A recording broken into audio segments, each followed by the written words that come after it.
इस कार्यशाला में अलग अलग शख्सियत जो डॉक्टर आए हैं वो यहाँ के जो तैनात डॉक्टर एम्स में हैं उनको बहुत सी नई जानकारियाँ दे रहे हैं जो पेशेंट्स के लिए बहुत ज़्यादा लाभदायक होंगे। इसी तरह से इसमें आज और एक शख्सियत हैं डॉक्टर एंजल राजन सिंह। आप all India institute medical sciences से हैं, जहाँ पहले यहाँ के सर्वा डॉक्टर शक्ति कुमार गुप्ता रह चुके हैं। अब जम्मू कश्मीर में नया इतिहास एम्स में देने जा रहे हैं। जानेंगे डॉक्टर एंजल राजन सिंह से। सर, आपका स्वागत है। इस कार्यशाला में आए हैं, आपका जो अनुभव है वो आपने यहाँ क्या देखा और आपने जो बहुत कुछ यहाँ बताया है उसका डॉक्टर एंजल जी हमारे जितना एम्स का स्टाफ है और सारे बैठे उनको क्या लाभ मिलेगा? सर, आजकल हॉस्पिटल्स एक बड़ा कॉम्प्लेक्स एनवायरनमेंट बन गया है। उस तरह से एक सिंपल सेटअप नहीं रहा, इसलिए उसका एक प्रोफेशनल तरीके से मैनेज होना, उसको प्रोफेशनल तरीके से चलाया जाना, उसमें प्रोफेशनल तरीके से इक्विपमेंट्स का खरीदे जाना, उसमें प्रोफेशनल तरीके से day to day activity patient की सुविधा के लिए, पेशेंट सेटिस्फैक्शन के लिए, पेशेंट एक्सपीरियंस के लिए किया जाना बहुत ज़रूरी हो गया है। It has now become a science.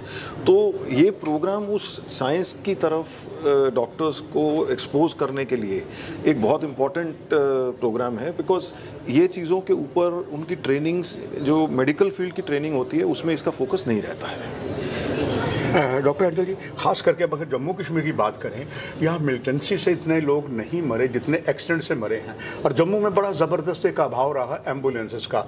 यहाँ पर ऐसी लाइफलाइन एम्बुलेंसेस नहीं है। जानकारी मिली है आप जो यहाँ एडवाइस दे रहे हैं, यहाँ जो एम्बुलेंसेस एम्स में आएंगी वो कुछ नई सी होंगी। दर्शक जानना चाहेंगे वो क्या है? सर, पिछले कुछ वर्षों में भारत सरकार ने अपनी नेशनल हेल्थ मिशन प्रोग्राम में एम्बुलेंस के ऊपर काफ़ी फोकस दिया है। उसमें उन्होंने केवल एम्बुलेंस ही नहीं बट क्वालिटी एम्बुलेंस अपने प्रोग्राम में और स्कीम में देने की सारे स्टेट्स में कोशिश की है। एंड डॉक्टर शक्ति गुप्ता की गाइडेंस के अंडर हमने एम्बुलेंस के लिए मिनिस्ट्री ऑफ रोड ट्रांसपोर्ट के साथ मिलके एक नेशनल एम्बुलेंस कोड भी बनाया था, जो कि एक अच्छी एम्बुलेंस कैसी होती है उसका एक स्टैंडर्ड डिफाइन करता है, जो कि बहुत दुनिया में भी कम देशों में अभी तक एग्जिस्ट करता है। तो आज की डेट में अगर हम national ambulance code compliant ambulance लेते हैं तो हमें केवल एम्बुलेंस ही नहीं, हम क्वालिटी एम्बुलेंस भी मिलेगी। डॉक्टर एंजल, हम ये दर्शक मान लें कि जो डॉक्टर शक्ति गुप्ता साहब वहाँ करके आए हैं उससे ज़्यादा अमली जामा यहाँ पहनाया जाएगा। जब कभी भी रोड एक्सीडेंट हो, जहाँ पता लगा है वहाँ पर अगर ब्लड की ज़रूरत है, ड्रोन तक भी एम्स लाएगा वहाँ पर। तो दर्शक मान लें कि अब इतनी डेथें जो हैं एक्सीडेंट में नहीं होंगी, चूँकि उन्हें समय पर ट्रीटमेंट मिल जाएगा एम्स विजयपुर में। सर, एम्स विजयपुर खुलने से एक बहुत बढ़िया एपेक्स इंस्टीट्यूट यहाँ पे आएगा, और जहाँ जहाँ एम्स देश में खुले हैं वहाँ का हेल्थ केयर स्टेटस सिर्फ उस शहर का नहीं बट उस पूरी स्टेट का भी इम्प्रूव हुआ है। एंड यहाँ पे सभी ईगरली वेट कर रहे हैं कि एम्स खुले, and I am very sure कि डॉक्टर शक्ति गुप्ता की लीडरशिप में ये इंस्टीट्यूट बहुत जल्दी चालू होगा और पूरी स्टेट को फ़ायदा देगा एंड नेबरिंग स्टेट्स को भी फ़ायदा देगा। आज आपने समारोह में डॉक्टरों को बहुत सी जानकारियाँ दी।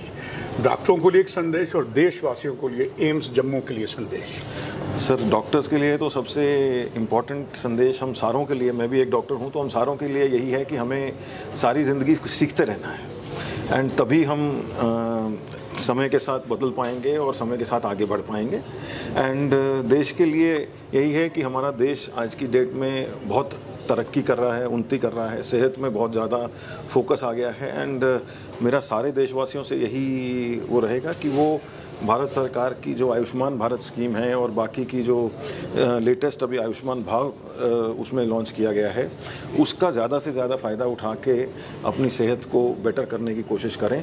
Thank you so much.